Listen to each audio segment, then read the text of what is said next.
Alors, ce que nous allons faire, c'est d'utiliser le modèle de 2 arbres et pour chaque élément, on va se donner des outils pour nous permettre de traverser une étape après l'autre. Donc, ça, c'est notre point. Maintenant, le premier arbre, des 2 arbres, est enraciné dans la loi de Dieu. La loi de Dieu, elle est bonne, parfaite, elle est sainte.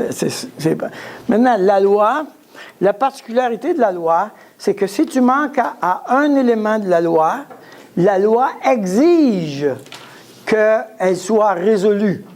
Okay? Autrement dit, si tu es coupable sur un élément de la loi exige que ça soit résolu. Donc, ce qui se passe, c'est ceci. Non seulement Dieu nous a donné la loi, mais nous avons, à cause que nous sommes à l'image de Dieu, nous avons à l'intérieur de nous la loi de Dieu. L'homme est créé à l'image de Dieu. Donc, nous avons la loi de Dieu.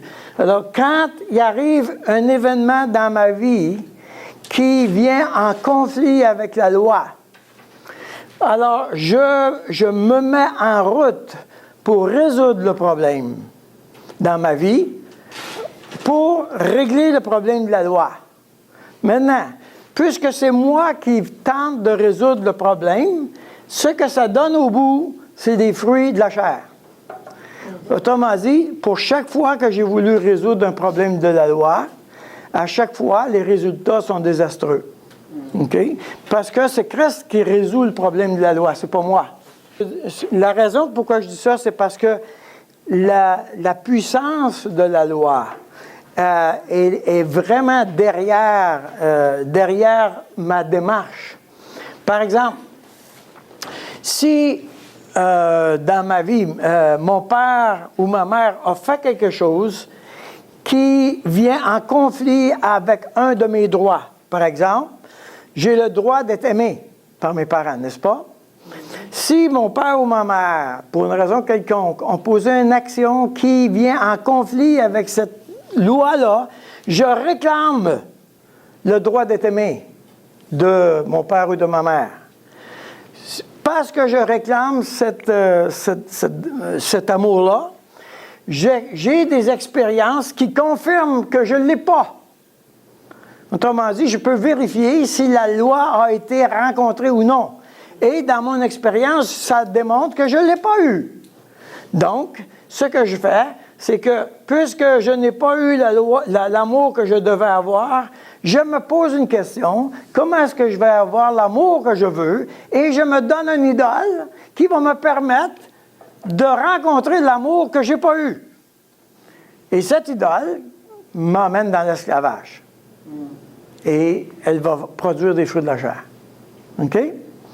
Donc, c'est vraiment important de comprendre que le mouvement intérieur de nous comme êtres humains, la puissance de la raison de la puissance de ce qui arrive dans ma vie, c'est qu'il y a une loi que je réclame, un droit que je réclame.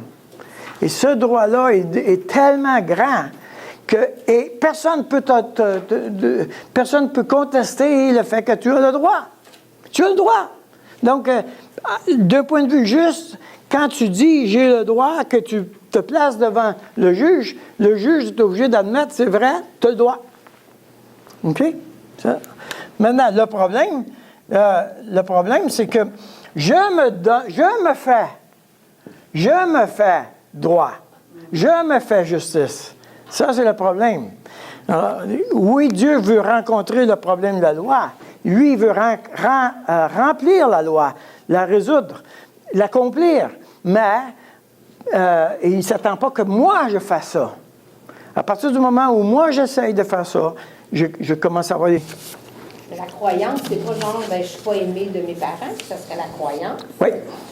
Oui. Non. Non. C'est tout, ici, c'est toutes des croyances. OK? C'est toutes des croyances, mais celle-ci, c'est la croyance qui produit ça. Alors, je crois que si je prends de la boisson, ça va m'apaiser. Je crois que si je suis adultère, ça va m'apaiser. Je vais avoir l'amour que j'ai besoin. Okay? Cette croyance-là est reliée avec l'idolâtrie. C'est pas plutôt l'expérience, ça? L'expérience, c'est... ça confirme qu'est-ce que je réclame? Alors, chaque fois, alors, je sais bien, mon mari ne m'aime pas, ma femme ne m'aime pas, mes enfants ne m'aiment pas, l'Église ne m'aime pas. OK? Je sélectionne uniquement ce qui confirme que le droit me manque. J'élimine tous les autres éléments qui sont là, mais je les sélectionne. Je ne les vois pas.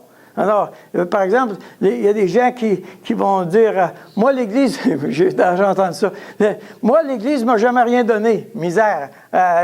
Nous, ils sont sur notre fonds d'entraide, on lui donne l'argent, il y a des gens qui lui donnent de la nourriture, etc. Moi, l'Église ne m'a jamais rien donné. Okay? Pourquoi? Parce qu'ils sélectionnent uniquement le droit qu'ils réclament.